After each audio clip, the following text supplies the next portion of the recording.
The first real day of F1 2025 has already thrown up some surprises compared to testing and made qualifying for the Australian Grand Prix an even more exciting prospect.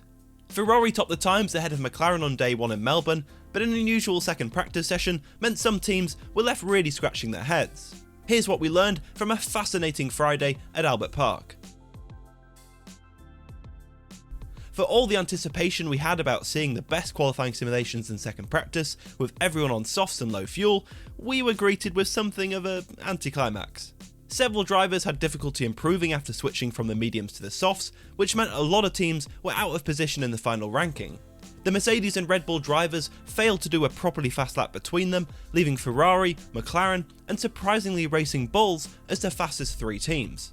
Charles Leclerc was quickest on both the mediums and the softs, so this does look like a genuinely encouraging day for Ferrari, murky as the picture may be. That might prove Lando Norris right after the McLaren driver claimed on Thursday that Ferrari would make a leap forward based on how much fuel he thought Ferrari was running in testing. Both McLarens lapped just 1700ths apart in FP2, so that was probably about what the car was capable of on Friday.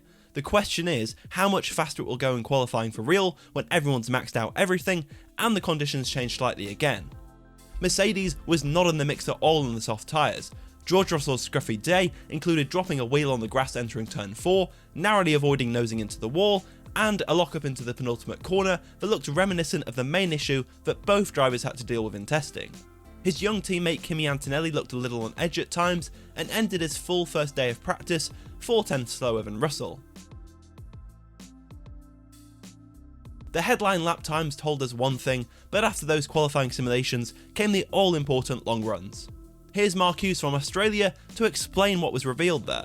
Yeah, Ferrari fastest over one lap, but on the long runs it's McLaren. And they did both their short runs and their long runs to a slightly different program. Ferrari went straight out on their short runs and really delivered the laps very quickly, whereas the McLaren's times came at the end of a 7-lap run. Whereas on the long runs, McLaren was consistently quick throughout. Ferrari started very gently on the long runs and then was very quick at the end. So it poses the question, is the Ferrari better on its tyres over a race stint, or was it just the way that Leclerc had brought his tyres in more gently and he'd overcompensated? So that question is hanging in the air, but that's about where they are. So they're close. But in terms of where is Mercedes and Red Bull in this mix, it's clouded a little bit because the Mercedes is quick and competitive on the medium tyre, but as soon as they went to the soft tyre, they weren't finding the time. They did their long runs on the hard tyre, which everybody else did on the mediums, so that's offset because that flatters how quick they are, because that's the best race tyre. And the Red Bull is just a few tenths off. They're struggling to keep it balanced over the lap, especially on the C5 soft tyre. Max Verstappen came to Australia not expecting to fight for victory, and on the evidence of Friday, that pessimism was well justified. The car looked a handful all day, but Verstappen was particularly unimpressed after FP2.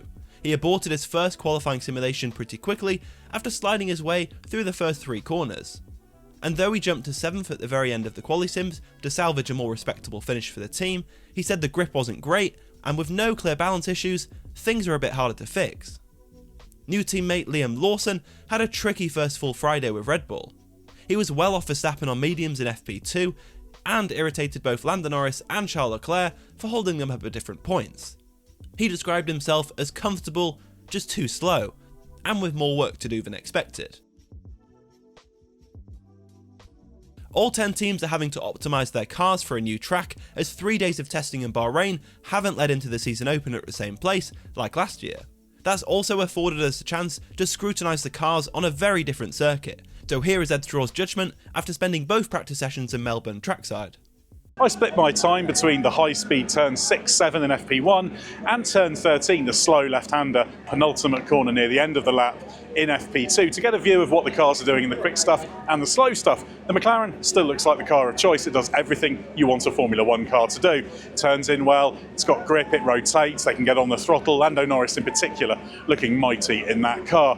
The Ferrari at its best looks just as good, but it does have moments where just things happen. The odd dash of understeer, the odd bit of instability on turning, but that could be because of experimentation. If that's the case, then the Ferrari is looking very, very strong as well. For qualifying, the Mercedes still looking good and consistent. Slight front rocking problem as George Russell had when he went up the escape road, but that car's looking pretty quick, pretty usable, giving the drivers confidence. The Red Bull, disappointing. Good in the fast stuff, struggling in the slow stuff. Still that disconnection issue from last year. Looking at the midfield runners, I would say that everything indicates Williams is still in a very, very strong position. That car's looking very, very strong. It's a bit like a slightly less impressive version of the McLaren, that it's doing everything you need to do. The Alpine, we're expecting to challenge Williams for that position. Didn't look so good. Just seemed to be running out of grit, running out of downforce. So not quite so impressive. The Racing Bulls car has taken a step forward. It's made good progress through testing. Looks well balanced. The drivers can attack, so that could be a factor in the battle to get into Q3. The Aston Martin looking poor, just slides mid-corner. The drivers just have to wait for it to catch up so they can get on the power. Time sapping. The Haas, still haven't seen much from them. Disappointing so far. Not sure they've got the pace in them. And of course the Sauber, much improved from testing. Still not a front runner, but a big step forward. While Leclerc set the pace, Lewis Hamilton was 4/10 off his new teammate, a result he didn't seem too surprised by. Hamilton admitted he is missing a bit of pace, but that's expected, and said there is still balance work to do overnight. The qualifying simulations offered the first comparison between Hamilton and Leclerc, and it's obvious that Leclerc has an early advantage. The actual gap between them was exaggerated by a couple of big losses for Hamilton, needing greater confidence lifts through the faster turns 6 and 12. Interestingly, there was a clear trend across the lap of Leclerc making marginal gains in several corners with a distinctive style compared to Hamilton. That wasn't quite the same as last year, where Hamilton would bleed time to George Russell at a couple of key corners. It was a consistent loss against Leclerc, maybe half a tenth through most of the corners, as Hamilton braked a little later, a little harder, and for a little longer, while Leclerc lifted and braked earlier but kept more throttle applied and had a higher minimum speed. It may be that the Ferraris have become tuned to this unique and effective Leclerc style, and that will ultimately make the difference when chasing the final tenth or two. But before then, there is a chunk of lap time to be gained once Hamilton's more comfortable, confident, and committed. Behind the top two teams, the order on Friday was so surprising that it would have made for a fascinating grid if replicated in qualifying. Racing Bulls wasn't just best of the rest, it had both cars in the top 6 and was faster than its bigger brother Red Bull and Mercedes. In fact, Mercedes fell behind Sauber and Aston Martin, as two of testing's biggest concerns had a much better start to the Melbourne weekend. The likelihood is that the midfield order has been jumbled by the odd soft tyre performance, or lack of it. The gaps between the teams are so small, but the swings in the pecking order are very volatile when one or two cars are suddenly struggling. It would still be a surprise if Racing Bulls remains in that position come qualifying, but it does look strong, which matches the step forward it made on the final day of testing. The biggest midfield disappointments on Friday were Williams and Alpine, which had looked so good in testing, and in Williams' case, been flying up until the point of the soft tyre runs in FP2. In fact, Williams had been so fast in opening practice, with Sainz second fastest and Alex Albon in 6th, that team boss James Vowles was at pains to insist practice was not a realistic reference of the pecking order. He'll now hope that is the case for a very different reason, as Williams was only on the fringes of the top 10 on the softs, and more concerningly, fell behind other midfield teams in the process. But it should be noted that Williams did look strongest of the midfield cars on high fuel, and the best of them on track for most of the day, with the exception of that strange qualifying simulation. By contrast, Alpine has been consistently muted so far. There was an expectation that Alpine looked in the best shape of all of the midfield after testing, but that's not yet translating into strong performance in Melbourne. Pierre Gasly felt he had a brake issue in FP2, and both cars were disappointingly off the pace, with Alpine only faster than Haas. The cars had a lack of grip, but were rapid in Sector 2, indicating it might just be a case of running with a bit more wing on Saturday.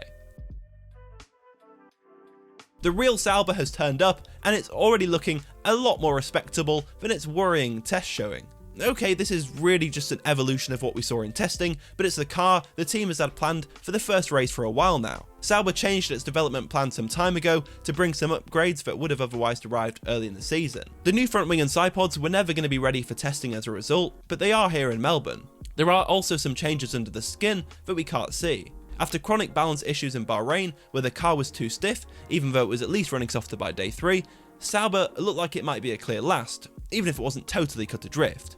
It already looks better after Friday practice, with Nico Hülkenberg a very surprising presence in the top 10, raising hopes that Sauber will be a much more credible midfield force this year.